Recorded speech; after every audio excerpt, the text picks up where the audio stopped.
नमस्कार। Mission admission में आपका एक बार पुनः स्वागत है और हम फिर एक बार हाजिर हैं लॉकडाउन के बहाने सफलता के सफर के अगले एपिसोड में। पिछले एपिसोड में हमने आपसे वादा किया था कि हम अगले एपिसोड में बताएंगे एलन मस्क का कौन वह गुरु है जिन्होंने उनके कान में एक मंत्र फूंका और उनकी पूरी जिंदगी बदल गई। हम लोग बचपन से एक दोहा सुनते आ रहे हैं, गुरु गोविंद दोऊ खड़े काके लागू पांव, बलिहारी गुरु आपकी गोविंदियो बताए। जिसमें यह समझाया जाता रहा है कि गुरु ही वह शख्स है जो भगवान तक पहुंचने का मार्ग बताता है।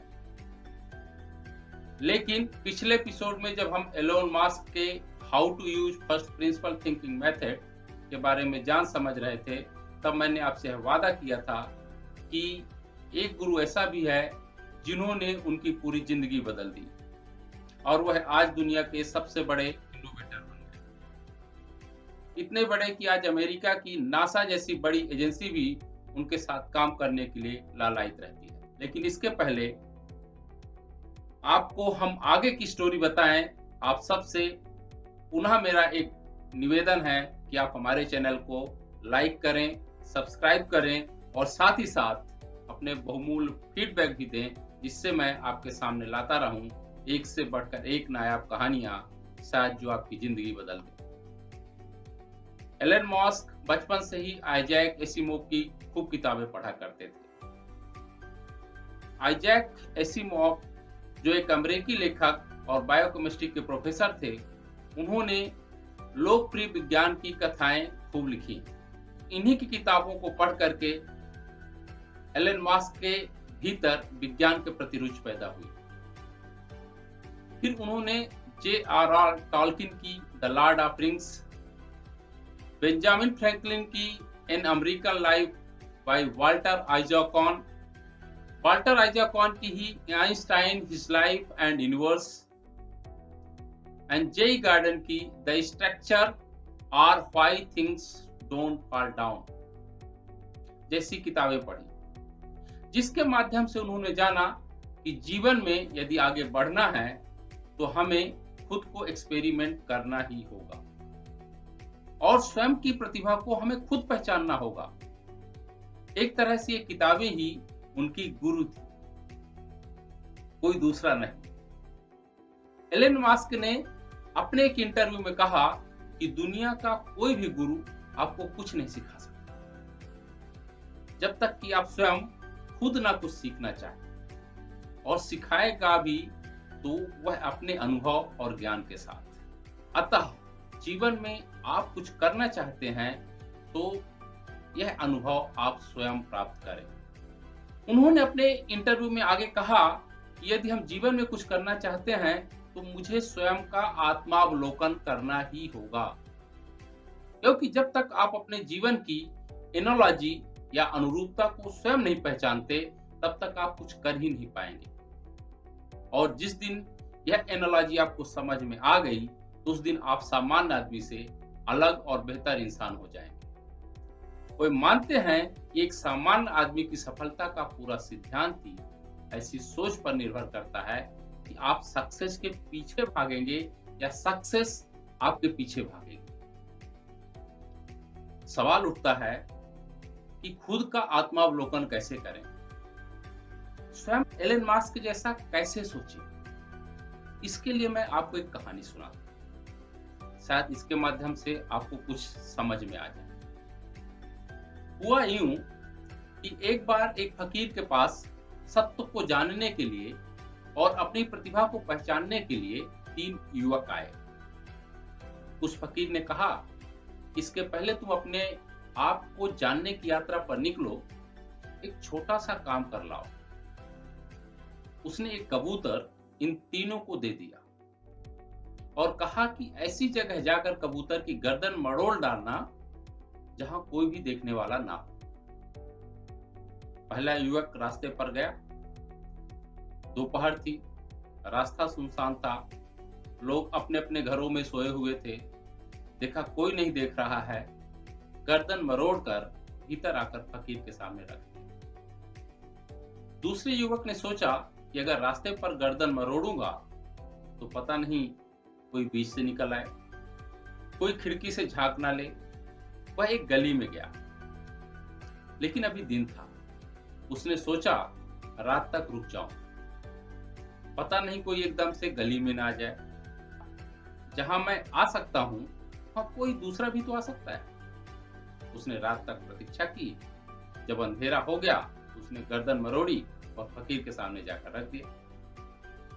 लेकिन तीसरे युवक को, जो 15 दिन हो गए, वह अभी भी नहीं लौटा था। दोनों युवकों को खोजने के लिए भेजा गया। कोई कहीं से उसे पकड़ कर लाए। वह बड़ी मुश्किल में था। वह अंधेरी रात में भी गया था।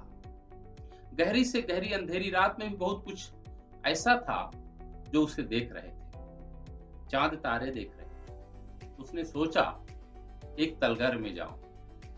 तलघर में भी गया, लेकिन अंधेरे तलघर में जाकर जब कबूतर की गर्दन में हाथ रखा तो कबूतर देख रहा। उसकी तो आंखें चमक रही थी।